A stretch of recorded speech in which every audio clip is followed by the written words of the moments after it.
안녕하세요. 서울국제도서전 잘 다녀오셨나요? 지금 며칠째 저희 유튜브 알고리즘이 서울국제도서전 영상으로 도배가 돼가지고, 네.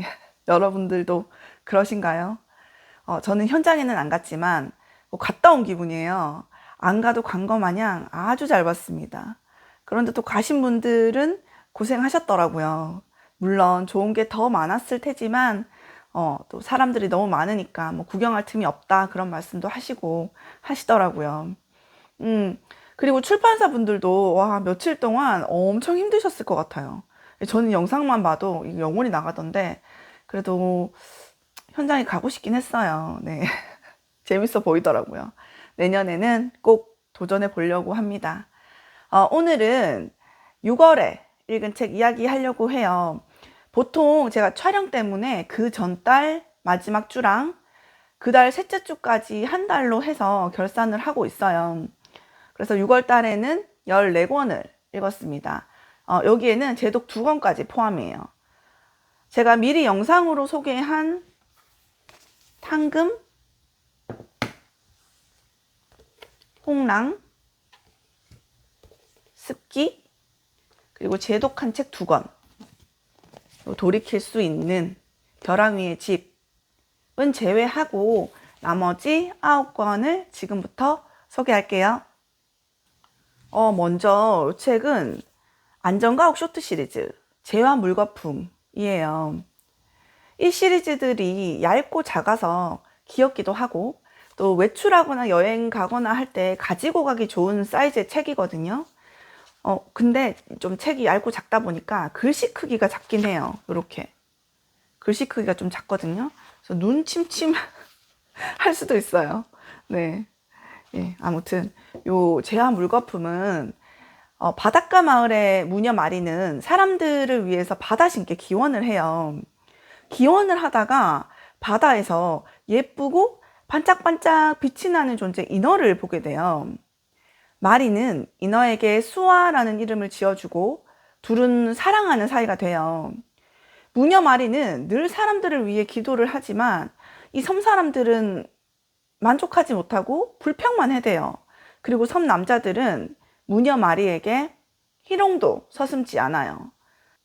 뭐 무녀의 의무를 잊지 말라느니, 훤칠한 남정네 씨를 품으라느니, 뭐 사내놈이 필요하면 내가 가겠다느니, 뭐 이런 말을 너무 짜증나죠? 짜증나 진짜. 이런 말도 막 서슴지 않게 하거든요. 이런 상황에서 마리는 수아를 만나서 위로를 받고 행복한 시간을 보내요. 그러던 어느 날 마을 사람들은 마리가 수아를 만나는 걸 알아차리고 이 욕에 홀려서 제 할 일을 하지 않는다 말하면서 마리를 바다님과 하늘님께 제물로 바쳐요. 그리하여 이제 마리는 장대에 묶여서 불에 타게 돼요. 그 모습을 본 수아는 마리에게 다가오다가 사람들이 던진 작살에 맞아요. 불에 타면서도 작살에 맞는 수아를 보면서 분노한 마리는 마녀가 돼요. 그래서 이 소설은 그 바다의 성스러운 존재 수아와 인간으로 태어나서 죽고 마녀로 다시 태어난 마리의 끝없는 사랑 이야기예요. 이 둘은 끊임없이 생이 반복이 돼요. 죽을 때 재가 되고 죽을 때 물거품이 되지만 다시 태어나거든요. 또 다시 만나고 다시 사랑하고 다시 죽고 또 다시 태어나요.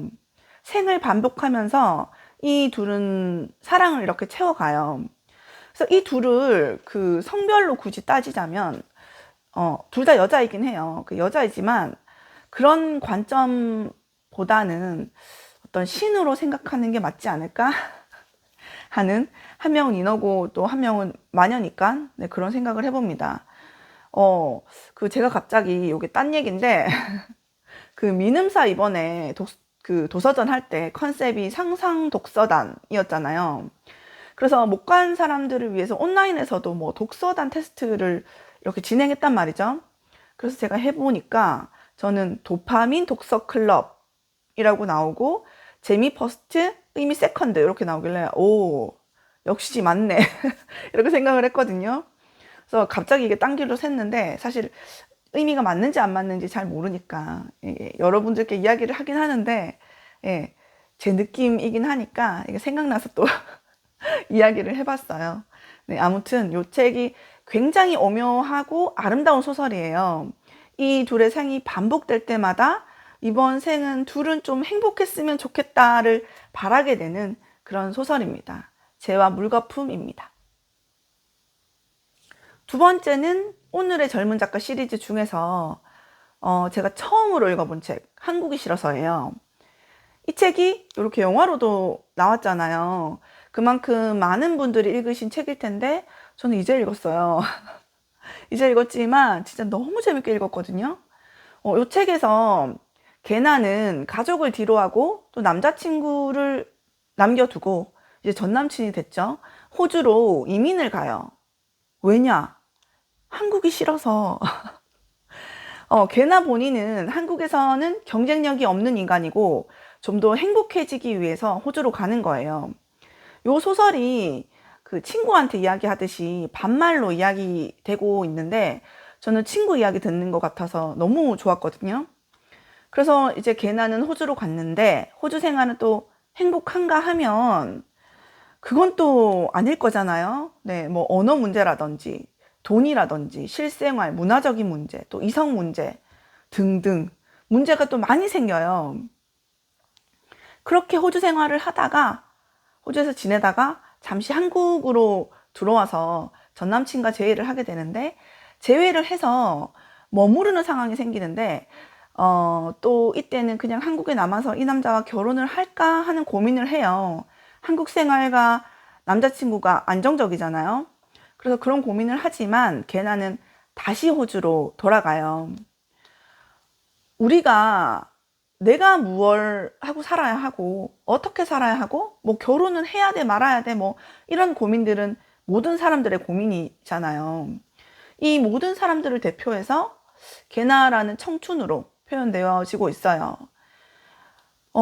이 한국에서 청춘들이 살아가기가 쉽지 않은 점도 있죠. 그렇긴 한데 저는 또 이게 막 청춘은 아니니까 이게 제 나이가 되어서 이 책을 읽으니까 또 저는 또 다른 생각이 들더라고요. 저의 이 개인적인 생각에는 저는 그냥 개나 개인, 개나 그 자체에 초점이 더 맞춰지더라고요.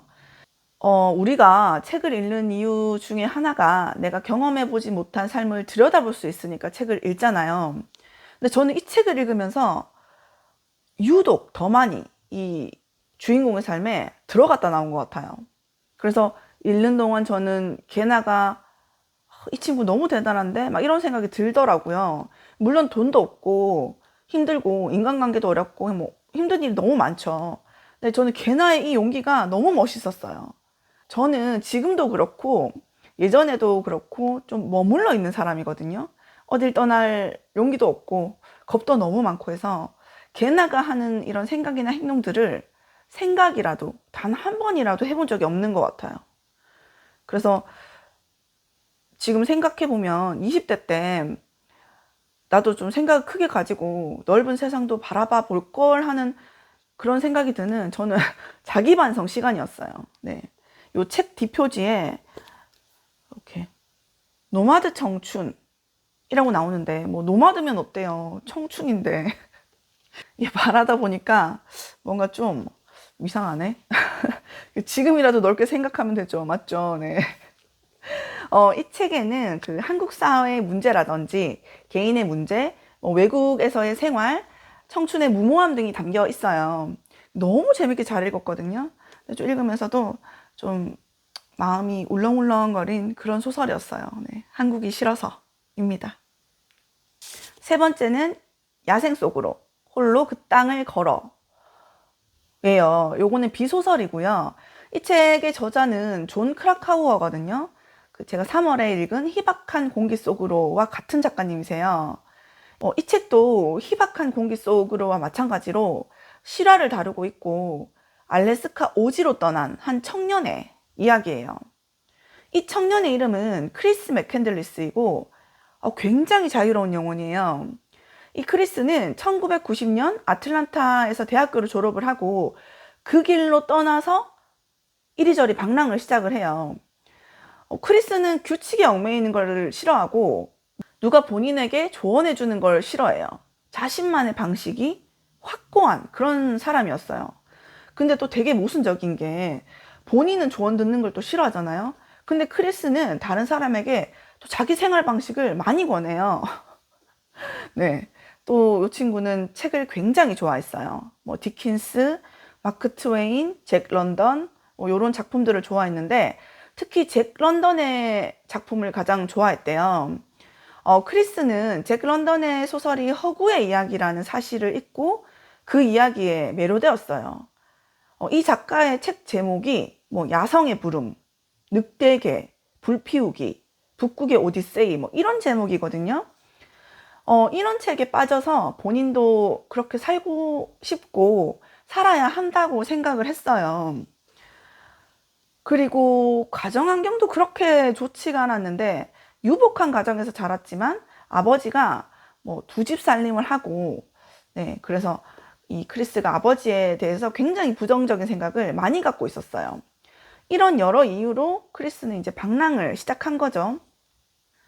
근데 또 방랑 중에는 크리스는 꽤 잘 지냈어요. 여러 사람들의 도움도 받고 좋은 사람들도 많이 만났어요.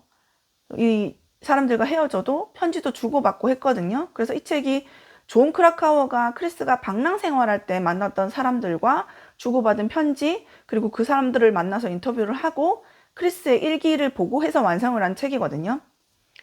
네. 그래서 이제 크리스는 방랑을 하다가 1992년 4월에 알래스카 황야로 들어가죠. 근데 크리스는 많은 준비를 하지 않고 들어갔어요. 이 크리스는 오지로 들어가면 뭐 잘 지낼 자신이 있었나 봐요. 그래서 뭐 식량이라든지 옷이라든지 뭐 텐트라든지 이런 것들도 거의 없이 들어갔어요. 준비 없이 들어간 거 치고. 그런데 거기서 꽤 잘 생활을 했거든요. 근데 또 그는 이 야생에서 몇 가지의 실수를 하죠. 그리고 8월 크리스는 죽은 지 20일 가까이 지나서야 발견이 되었어요. 끝은 비극이죠. 네. 이 책을 읽으면서 저는 또 엄마니까 제발 이래야겠니? 이러면서 이제 하늘에 가신 분께는 죄송하지만 이 우리나라 같으면 이 등짝 스매싱 맞죠. 가족 말도 안 듣고 너무 안타깝더라고요. 그리고 이 책에는 그 크리스가 읽고 줄을 쳐놓은 문장들이 이렇게 책에 많이 나오거든요. 그래서 제가 뭐 이 책만 읽고 이 사람을 또 판단할 수는 없지만 이 크리스가 책에 너무 빠져 있었고 그걸 또 너무 맹신하고 이게 답이라 여기고 본인이 좋아하는 책의 작가를 너무 신봉한 것 같았어요. 우리가 책을 읽을 때 소설을 읽든 뭐 자기계발서를 읽든 뭘 읽든 간에 모든 걸 거기에 초점을 두고 너무 빠져들어가지고 작가 말이 다 맞는 거야 하고 맹신하면 이게 책을 읽지 않는 것보다 더 못한 게 되잖아요. 저는 이런 생각이 들면서 읽었는데 아마 이걸 읽으신 분들은 다 그런 생각이 드실 거예요. 근데 또 이 책의 저자는 책 속에 빠져 책 속 세상이 진실이라고 믿었던 청년이란 생각에 이런 상투적인 틀은 맞지 않다고 적어놨더라고요. 그런데 책 속에 크리스가 책에 빠져 있었다는 걸 언급을 굉장히 많이 해요. 그래서 저는 솔직히 잘 모르겠어요. 이해할 수 없는 감정선의 그 청년이었어요. 이 책에 이 청년의 삶이 궁금하시면 야생 속으로 한번 읽어보세요. 희박한 공기 속으로 잘 읽으신 분들은 이 책도 괜찮을 것 같아요. 네. 네 번째는 영상이 길어지겠는데? 이 뒤에 큰 거 남았거든요. 최대한 간략하게 해볼게요. 요 네 번째는 그 모래선열 판타지 소설이에요. 판타지인데 로맨스 소설이에요. 그 판타지이긴 하지만 제가 봤을 때 로맨스가 더 큰 그런 소설이고 너무 제 스타일의 소설이에요. 저한테 그 하지은 작가님 책이 장편이 7권 있고 단편 소설 수록된 게 1권 이렇게 있거든요. 근데 읽은 건 얼음나무 숲이랑 요 책 모래선열 2권인데 이 2권 다 세상만상 너무 재밌단 말이죠. 그래서 이 작가님 책은 다 재밌구나 하고 생각하고 있어요. 이 소설로 말을 하자면 쿠세라는 잔인한 나라가 있어요. 쿠세에는 잔인한 황제가 있어요. 또 쿠세에는 잔인한 처형이 있어요. 여러모로 굉장히 잔인한 나라예요. 잔인한 처형은 황제의 주사위 2개를 던져서 그 주사위에 적힌 대로 처형을 받는 거예요. 잔인한 나라니까 주사위에 적힌 게 잔인하죠. 레아키는 황제의 둘째 아들인데요. 이 처형에서 엄마의 죽음을 눈앞에서 보게 돼요. 이렇게 소설이 시작이 되는데요. 그리고는 이제 레아킨이 성인이 되었어요. 그런데 레아킨은 엄마의 죽음을 기억하지 못하고 세계에 둔감한 생명이고 감정을 느끼지 못하는 사람이 되었어요. 그리고 레아킨은 책을 좋아해요. 그래서 책 한 권을 들고 라노프라는 나라로 가게 돼요. 라노프는 쿠세의 많은 속국 중 하나예요. 이 레아킨이 들고 가는 책은 BOTF가 쓴 호반 위의 황금새라는 책인데, 이 책은 그 레아킨이 아무 생각 없이 그냥 읽었던 책인데 마지막까지 읽고 레아킨 자신도 모르게 눈물을 흘린 그런 책이에요. 레아킨은 감정을 느끼지 못하는 사람이잖아요. 그러니까 이 책을 읽고 울었으니 이 책의 작가를 만나면 감정을 느끼지 못하는 자신의 병을 고칠 수 있다고 생각을 한 거예요. 그래서 이 책의 작가는 라노프인이었거든요. 그래서 레아킨은 라노프로 떠나는 거예요. 레아킨은 이 작가를 만나면 이 감정을 느끼게 될까요? 제가 하지은 작가님 소설은 2권밖에 안 읽었지만 이런 배경이 되는 나라, 쿠세 뭐 이런 거 있죠. 배경이 되는 나라, 소설 속 인물들 너무 멋있게 지으세요. 얼음나무 숲도 그렇고 이 소설에서도 뭐 쿠세, 라노프, 레아킨 너무 멋있지 않아요? 그리고 제가 요즘 뭐 사랑에 약간 꽂혔는지 어떤 장르를 읽어도, SF를 읽어도, 뭐 판타지를 읽어도, 스릴러를 읽어도 약간 로맨스 부분에 빠져가지고 왜 이러나 몰라요 정말. 근데 이래나 저래나 그 레아킨 너무 멋있거든요. 진짜 멋있어요. 그리고 또 이 소설에는 독립된 나라를 꿈꾸는 사람들이 나와요. 라노프는 쿠세의 속국이기 때문에 라노프인들은 독립된 나라를 위해서 싸워요. 네, 그런 내용들이 나오고 이 책 진짜 너무 재밌거든요. 얼음나무숲 재밌게 읽으셨고 판타지 로맨스 좋아하시면 이 모래선열도 취향 저격이실 듯 합니다. 진짜 재밌어요. 5번째는 힐링 소설이에요. 유미분식. 네, 제가 이런 류의 힐링 소설을 굉장히 오랜만에 읽은 것 같아요. 네, 요 유미분식의 단골이었던 손님들이 10년 후에 초대장을 받아요. 유미분식의 사장님이 돌아가셨고 그 딸이 손님들을 초대하는데요. 유미분식에 와서 음식을 먹고 어머니가 남긴 것을 전해주겠다고 유미분식으로 초대를 해요. 그래서 이 초대에 응한 손님들의 이야기예요. 제가 한 개의 에피소드만 이야기를 해보자면, 영경은 은행에서 일을 했는데 바쁜 업무 때문에 점심시간에는 유미분식에서 김밥 한 줄을 사 먹었어요. 그리고 은행에서 일을 하고 있던 어느 날 진상 손님을 만나는데 한 남자의 도움을 받아요. 그 남자는 중소기업에서 은행 대출 업무를 담당하는 재무과 대리 한현석이에요. 그래서 현석과 영경은 인연이 되어서 사귀게 되고 결혼을 하게 되는데, 이 결혼 후에 불화를 겪게 돼요. 경제적인 문제 때문에 매일같이 싸우다가 지금은 별거 중이고 이혼을 생각하고 있어요. 이런 도중에 유미분식 초대장을 받아요. 이런 여러 에피소드들이 나오고 그 유미분식에 초대된 손님들은 추억의 음식을 먹으면서 좋았던 과거, 애썼던 과거, 우울했던 과거를 회상하고 치유를 받는 그런 이야기가 들어있어요. 잔잔하고 소박한 그런 이야기예요. 저는 살짝 결말에서 이게 뭐지 했는데 잘 읽었습니다. 네, 유미분식이에요. 6번째는 무탈한 하루에 안도하게 됐어. 이 책 너무 귀엽죠? 이 책은 제가 책 표지랑 제목만 보고 샀는데 너무 재밌게 읽었어요. 이게 제목부터 딱 제 스타일일 줄 알았습니다. 네. 이렇게 책 표지에 보면 여기 저마다의 일상을 나아가는 세 여자의 오롯한 삶의 방식이라고 적혀 있잖아요.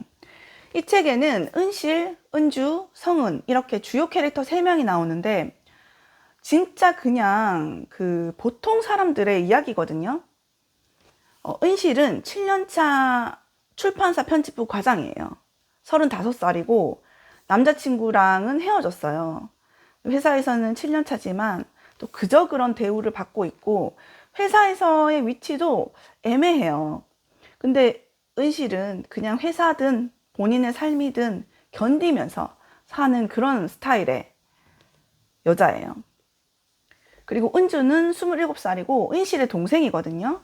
임용고시를 준비하고 있는데 이게 몇 번 시험에 떨어지고 은실에게 싫은 소리를 들어서 좀 돈독하던 자매 사이가 어색해졌어요.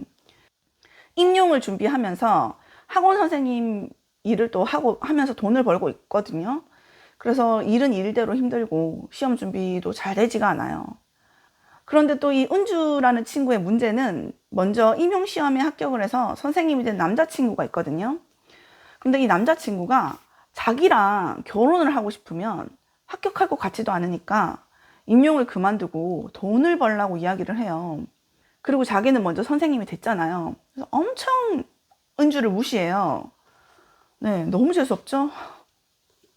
근데 또 은주는 남자친구 못 놓는 거 뭐 그런 거 아시죠? 네. 그리고 성은도 27살이에요.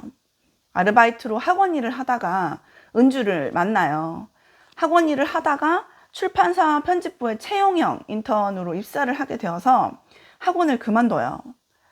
은주와 같은 나이지만 은주 눈에는 성은이 밝고 주관도 뚜렷한 것 같아서 굉장히 예뻐 보여요.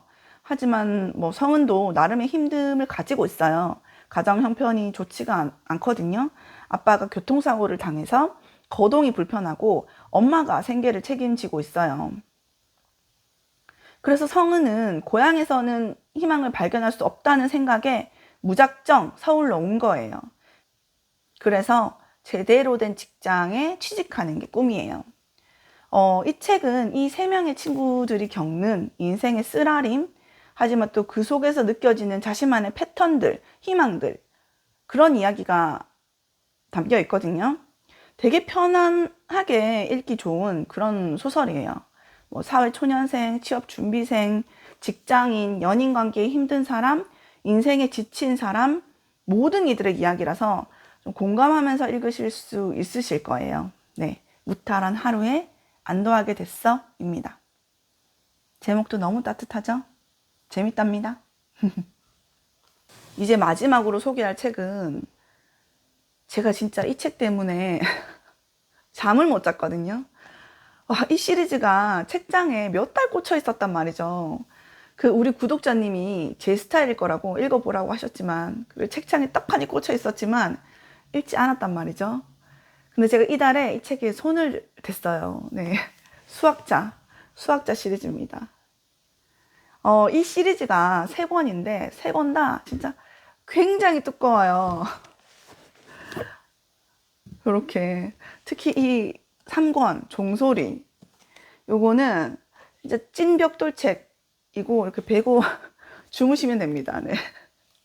그리고 와, 수학자를 읽기 시작을 했는데 진짜 잠을 못 잤어요. 너무 재밌어요.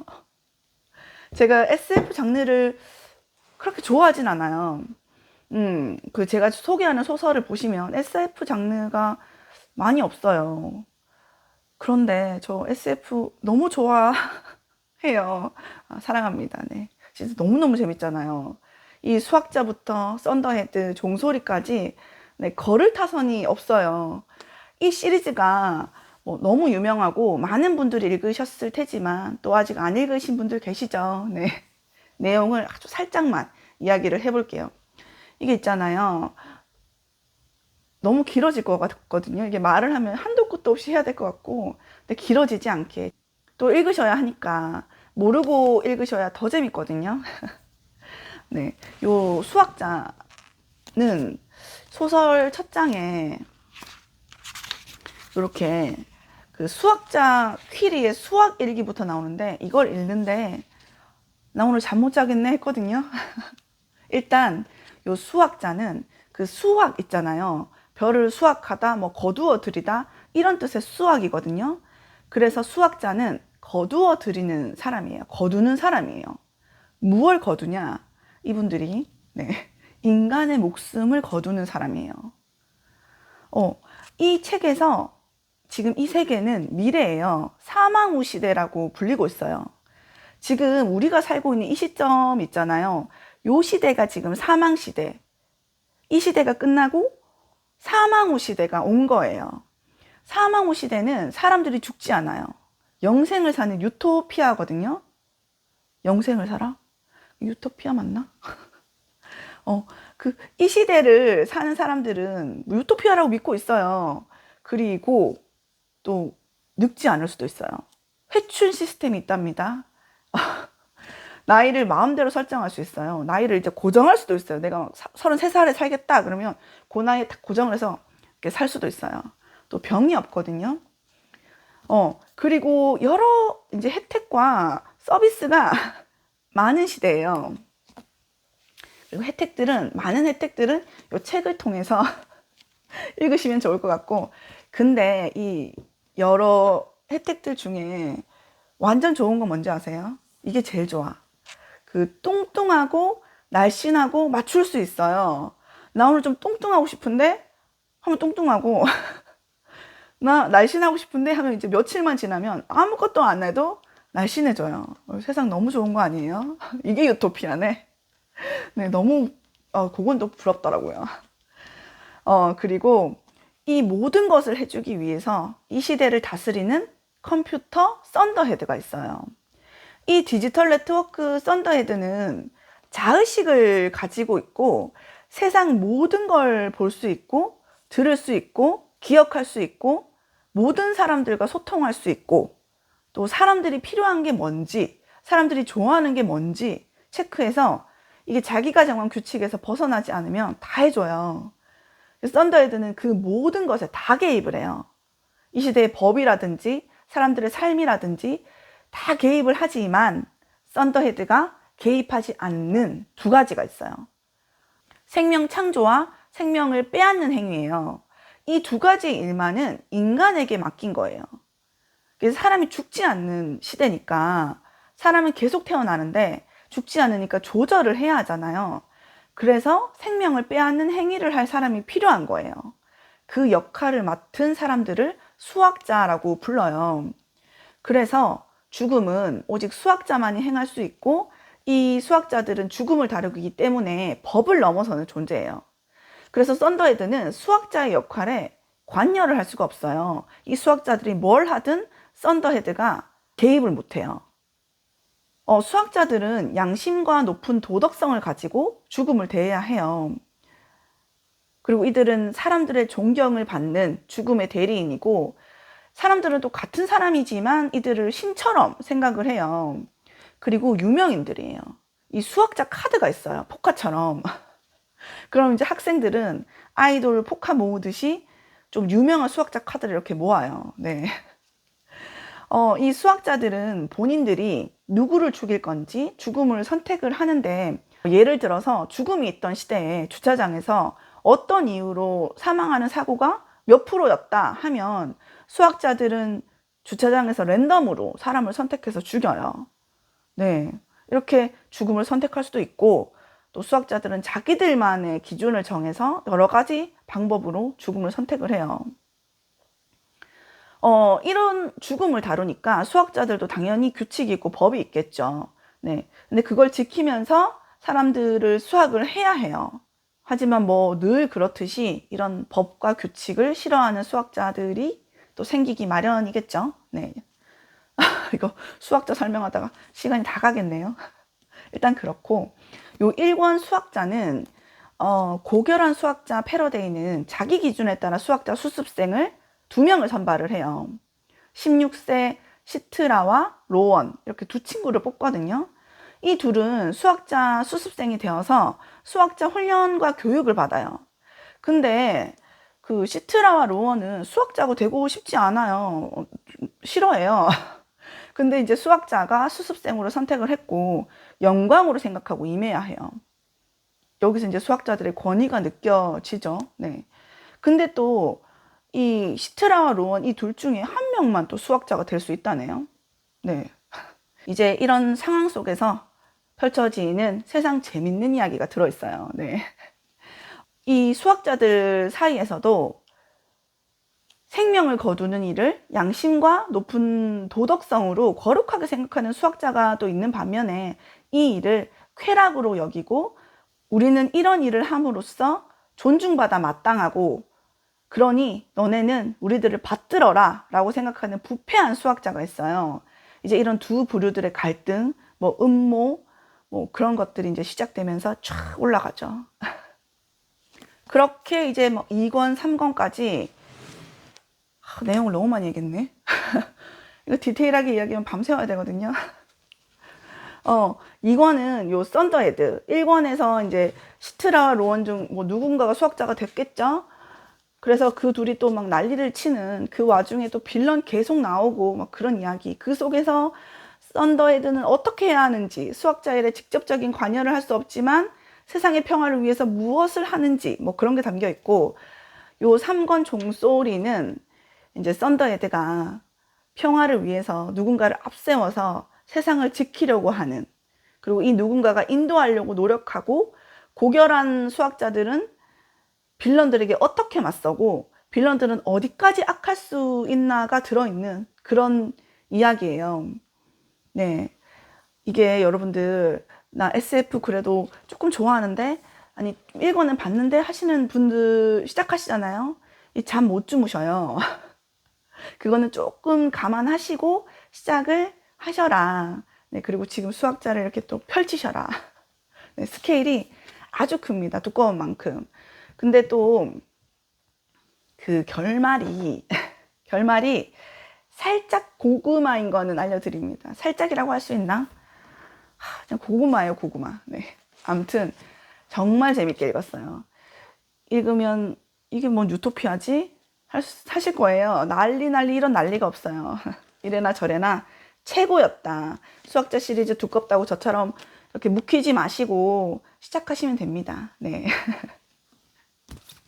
이렇게 수학자 시리즈 1권, 아이고, 수학자가 1권, 썬더헤드가 2권, 종소리가 3권입니다. 이렇게.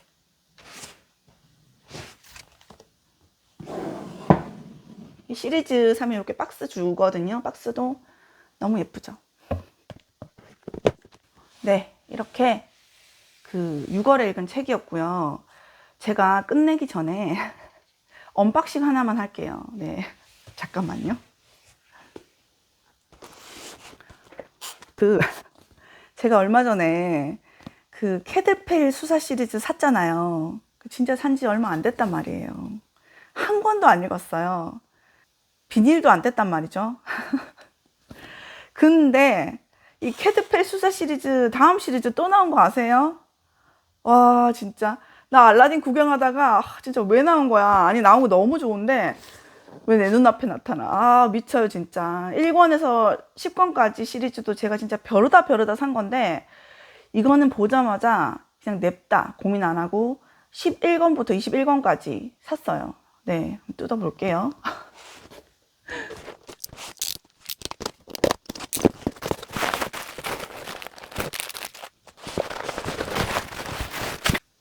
짠. 이게 캐드펠 수사 시리즈 로열 골드 컴플리티드 에디션. 이름 너무 어려워요. 골드야 골드. 이게 왕관이죠. 이게 끝인 거죠. 네. 요게 11권이 하나 둘 셋 넷 다섯 여섯 일곱 여덟 아홉 열 11권이 들어있고, 여기 얇은 거 보이시죠? 요 얇은 책은 3편의 단편이 수록된 단편 소설집 특이한 베네딕토 회까지 포함이 된 거래요. 네, 이렇게 샀습니다. 그리고 요 시리즈를 구입을 하면 사은품으로 선택을 또 할 수 있더라고요. 요거는 금속 각인 책갈피예요. 이렇게 네, 글이 새겨져 있어요. 그리고 요것도 금속 키링. 이렇게 두 가지를 선택할 수 있더라고요. 저는 두 가지 다 구입을 했고, 그리고 이 시리즈 구입하면서 또 위픽 시리즈 한 권 더 샀습니다. 위픽 시리즈 한 권 더 샀고, 이것도 뭐 손수건 있더라고요. 요거는 포스터처럼 붙여놓으면 예쁠 것 같아서 이렇게 책의 여러 효능 손수건도 사은품으로 구입을 했어요. 북마크도 하나 더 샀어요. 네, 이 책 구입했는 거 보여드리고 싶었어요. 신상이니까. 네, 오늘은 이렇게 결산이랑 책 언박싱까지 해봤네요. 네, 영상 봐주셔서 감사합니다. 그럼 안녕.